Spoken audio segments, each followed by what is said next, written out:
திருக்குர்ஆனில் அல்லாஹ் என்ற வார்த்தை எத்தனை இடங்களில் வருகிறது? 2698 இடங்களில் வருகிறது. திருக்குர்ஆனில் ரப் என்ற வார்த்தை எத்தனை இடங்களில் வருகிறது? 151 இடங்களில் வருகிறது. ஆயத் என்றால் என்ன? அத்தியாயம் என்று பொருள். ஆயத் என்றால் என்ன? திருக்குர்ஆனில் அத்தியாயம் என்று பொருள். ருக்கு என்று ஏன் பெயர் வந்தது? தொழுகையில் ஒரு ரக்காயத்தில் அடுவரை ஓடிய பிறகு அடுவரை ஓடுவதற்கு ஏதுவாக உள்ள ஒரு பகுதி. திருக்குர்ஆனில் புள்ளியிட்ட எழுத்து இல்லாத வசனம் எது? சூரா இக்லாஸின் அல்லாஹு ஸமதி என்ற வசனம். திருக்குர்ஆனில் உதாரணம் காட்டப்படும் 2 சிறிய உயிரினம் எது? முதலாவது உயிரினம் இரண்டாவது உயிரினம் சிலந்தி.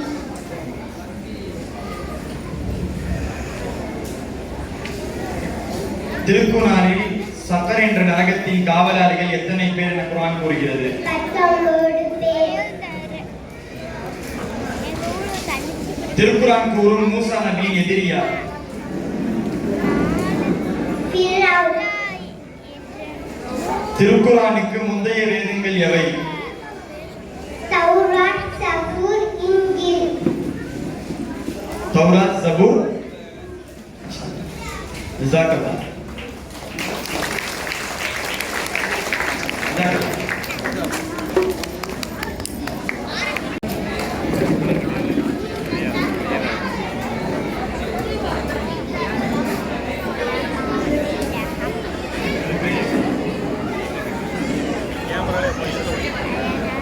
திருக்குர்ஆனை போன்று வாழ்ந்தவர்கள் யார்? திருக்குர்ஆனில் ஹலால் ஆகுமாக்கப்பட்டவை பற்றிய வசனங்கள் எத்தனை? திருக்குர்ஆன் கூறும் இப்ராஹிம் நபியின் எதிரி யார்? திருக்குர்ஆனில் சூரத் என்ற வார்த்தை எத்தனை இடங்களில் இடம்பெறுகிறது? ஹுருஃபே முகத்தஅத் எழுத்துக்கள் எத்தனை? 14 எழுத்துக்கள்.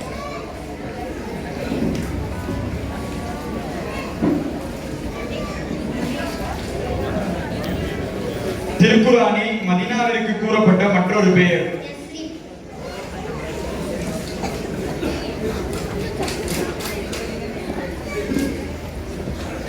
திருக்குர்ஆனில் துஆக்கள் பிரார்த்தனை அடங்கிய வசனங்கள் எத்தனை? 1000.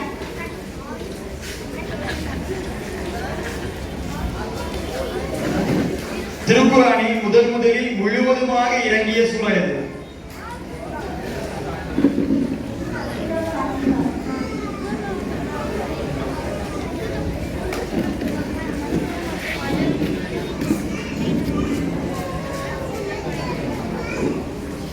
திருக்குர்ஆனின் முதல் வஹி வசனம் எப்போது அருளப்பட்டது? 1910 ஆண்டு ஆகஸ்ட் மாதம். கடைசி கேள்வி. திருக்குர்ஆன் முதலில் அச்சிடப்பட்டது எப்போது? ஹிஜ்ரி 43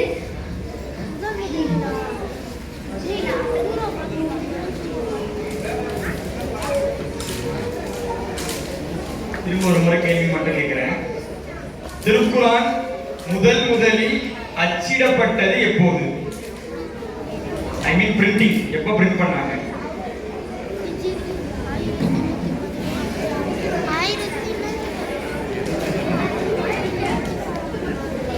1113வது ஆண்டில்.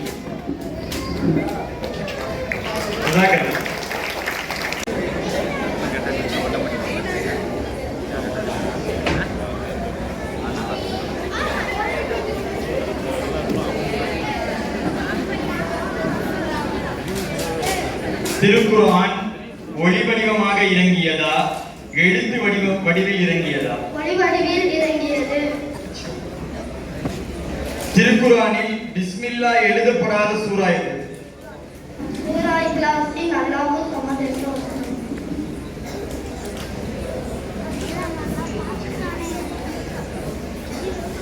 திருக்குர்ஆனில் மதீனாவில் இறங்கிய கடைசி சூரா எது? சூரா நஸ்ரு.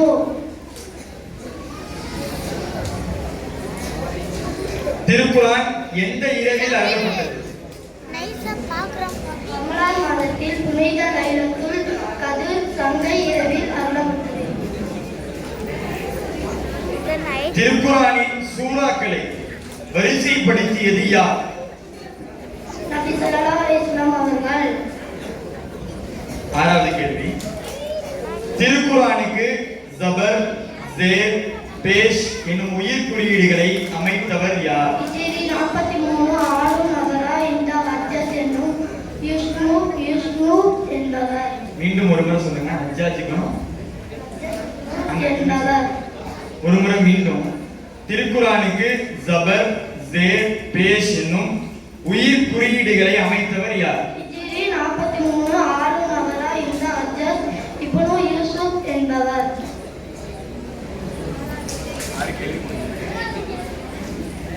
திருக்குர்ஆனில் எந்த சூறாவை ஓதினால் 4000 வசனங்கள் ஓதி நன்மை கிடைக்கும்? சூரா தகாசுர். திருக்குர்ஆனில் மொத்தம் எத்தனை எழுத்துக்கள் உள்ளன? 3,21,267 எழுத்துக்கள்.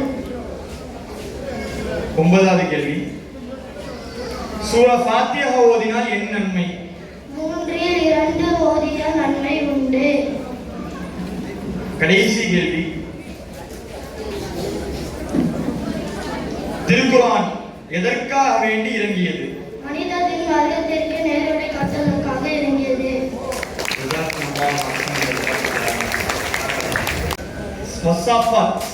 ஓகே.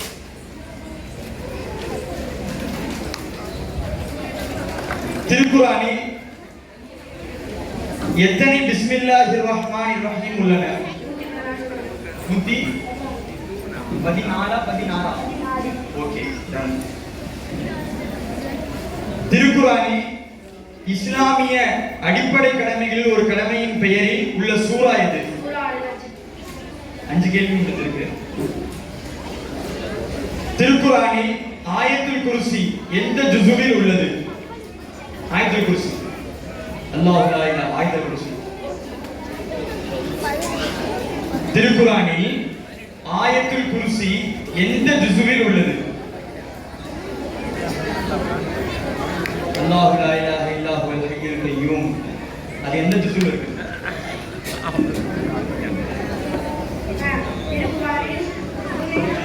கரெக்ட் தான், 3வது ஜுஸுவில் இருக்கு. ஓகே.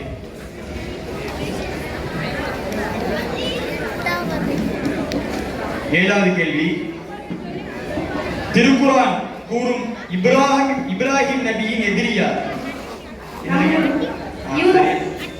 சரிதான், நம்ரூத்.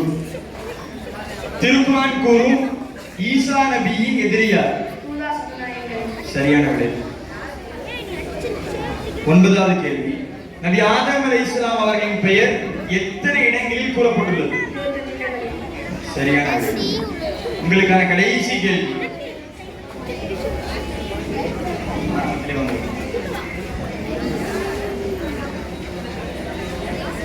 திருக்குர்ஆன்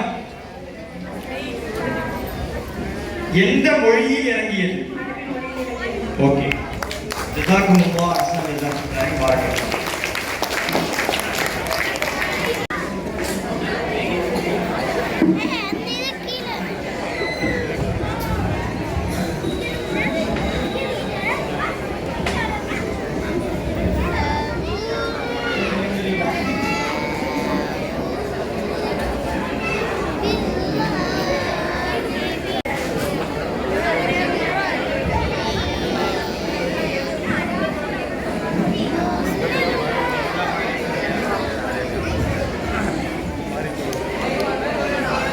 அஸ்ஸலாமு அலைக்கும் வரஹ்மத்துல்லாஹி வபரகாத்துஹு.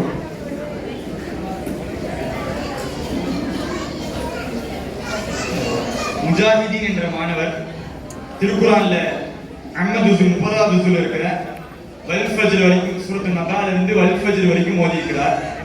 அதுல ஒரு 3 சூறாக்களை கேட்கப்படும் இன்ஷா அல்லாஹ். எல்லாரும் உதவி கொண்டு சரியாக பதிலளிக்கும் பட்சத்தில் அவருக்கு மதிப்பெண் வழங்கப்படும்.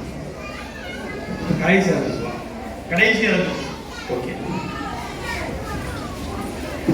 இதில் என்னென்ன பார்க்கப்படும்னா அவருடைய தஜ்வீத் பார்க்கப்படும், தர்தீல் பார்க்கப்படும், மஹ்ரஜ் பார்க்கப்படும், கிராத் பார்க்கப்படும். சூராவுடைய பேரும் எனக்கு இடம் தெரியுமா? உதாரணத்திற்கு சூரத்துல் இக்லாஸ் தான். சூரத்துல் இக்லாஸ் மக்கியா மதனியா இல்ல. Okay okay done. ஓகே. பிஸ்மில்லாஹிர் ரஹ்மானிர் ரஹீம். சூரத்து தகாசுர் ஓதுங்க. பிஸ்மில்லாஹ். أعوذ بالله من الشيطان الرجيم. بسم الله الرحمن الرحيم. ألهاكم التكاثر حتى زرتم المقابر كلا سوف تعلمون ثم كلا سوف تعلمون كلا سوف تعلمون علم اليقين لترون الجحيم ثم لترونها عين اليقين ثم لتسألن يومئذ عن النعيم.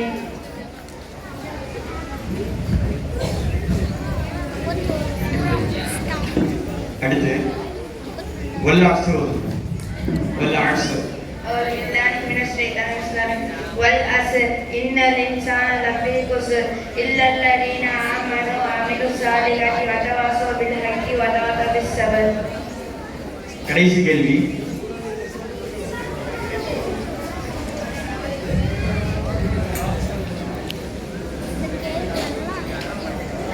بسم الله الرحمن الرحيم. لا أقسم بهذا البلد وأنت حل به. أعوذ بالله من الشيطان الرجيم. بسم الله الرحمن الرحيم. لا أقسم بهذا البلد وأنت حل بهذا البلد ووالد وما ولد لقد خلقنا الإنسان في كبد أيحسب أن لن يقدر عليه أحد يقول أحلمت ما لم بدا أيحسب أن لم يره أحد ألم نجعل له عينين ولسانا وشفتين فهديناه النجدين فلاقتحم العقبة وما أدراك ما العقبة فك رقبة أو إطعام في يوم ذي مسغبة ثم كان من الذين وتواصوا بالحق وتواصوا بالمرحمة أولئك أصحاب الميمنة والذين كفروا بآياتنا هم أصحاب الميمنة. السلام عليكم ورحمة الله وبركاته. صدق الله العظيم. جزاكم الله أحسن الجزاء. சூரா ஓதுதல். அடுத்த பிஸ்மில்லாஹிர் ரஹ்மானிர் ரஹீம். இந்த மாணவர் முஹம்மது ஃபர்ஸி அவர் சூரா அர்-ரஹ்மான முழுவதுமாக மரணம் பெற்றிருக்கிறார். இடையிடையே இன்ஷா அல்லாஹ் கேட்டு பார்ப்போம். இன்ஷா அல்லாஹ் கேட்கலாமா? சரிங்க, பயப்படாதீங்க. ஈஸியாக சொல்லலாம், கஷ்டமாலாம் கேட்க மாட்டாங்க. சரி. பிஸ்மில்லாஹிர் ரஹ்மானிர் ரஹீம்.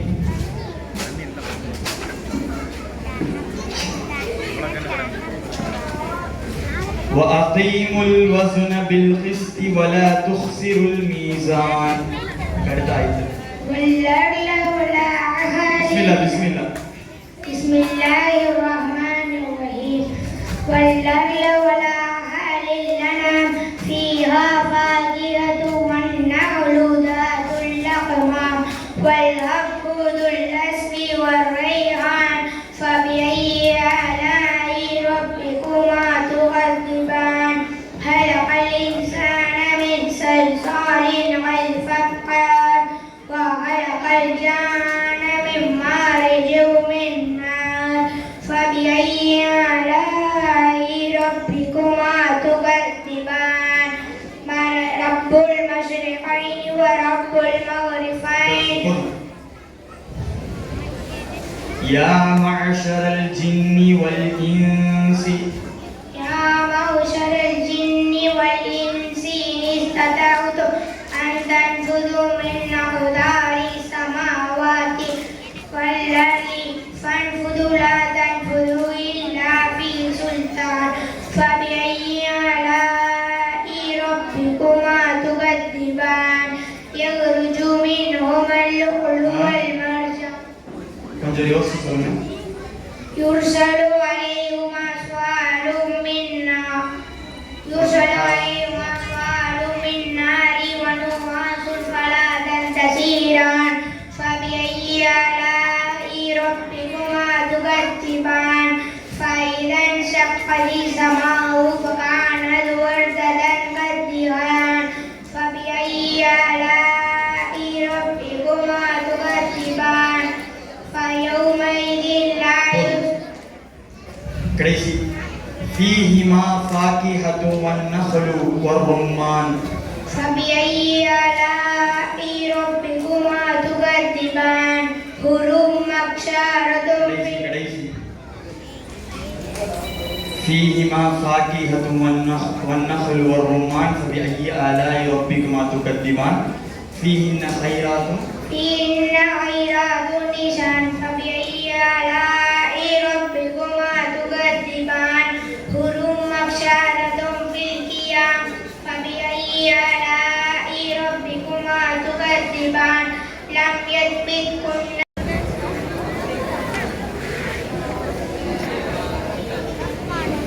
السلام عليكم ورحمة الله وبركاته نحمده ونصلي على رسوله الكريم أما بعد இப்பொழுது நான் உங்களிடம் பேச எடுத்திருக்கும் தலைப்பு ஓட்டை பானை. எனது பெயர் உமர் அப்துல்லா.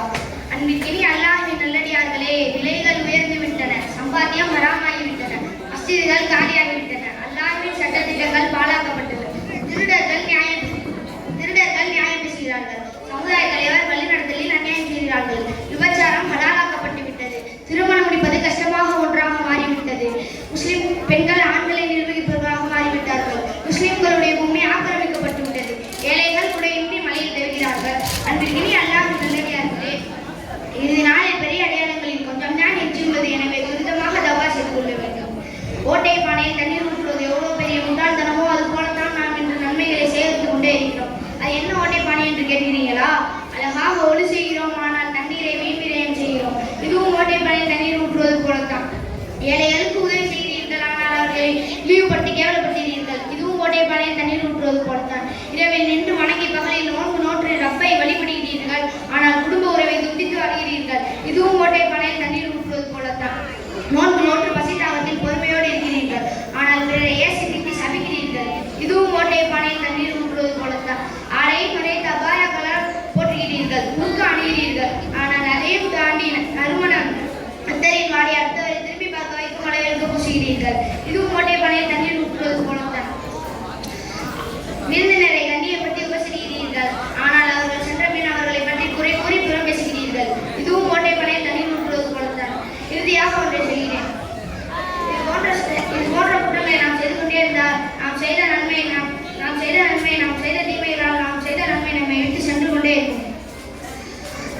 இஸ்லாமியர்களில் சிலர் ஆச்சரியமான மனிதர்கள் இருக்கிறார்கள். வசதி இருந்தும் ஹஜ் உம்ரா செய்யாமல் இருக்கிறார்கள். காரணம் கேட்டால் அது செலவு அதிகம்னு சொல்றாங்க. ஆனால் வெயில் காலத்திலும் குளிர்காலத்திலும் நாட்டுக்குள்ளேயோ வெளிநாடுகளுக்கு சென்று சுற்றுலா போக அவர்கள் செலவழிக்கும் பணம் அவர்களுக்கு அதிகமாக தெரியவில்லையா? நம்மில் பலர் உறுதியா இன்னும் குர்பானி கொடுக்காமல் இருக்கிறார்கள்.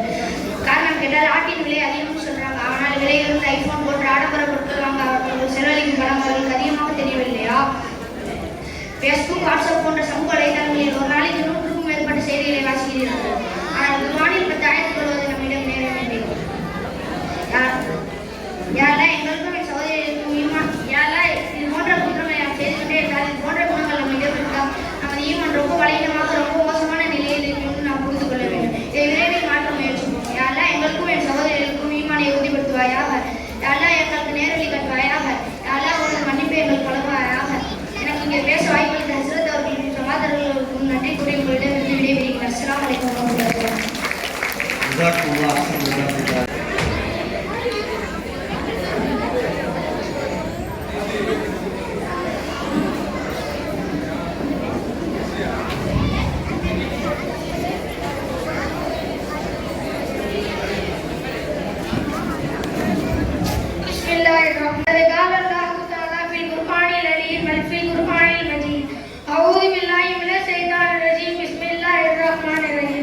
எல்லா போலும் அல்லாஹ் ஒருவன் மீது நிலவட்டுமாக.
இப்போது இவர்தான் வாரார்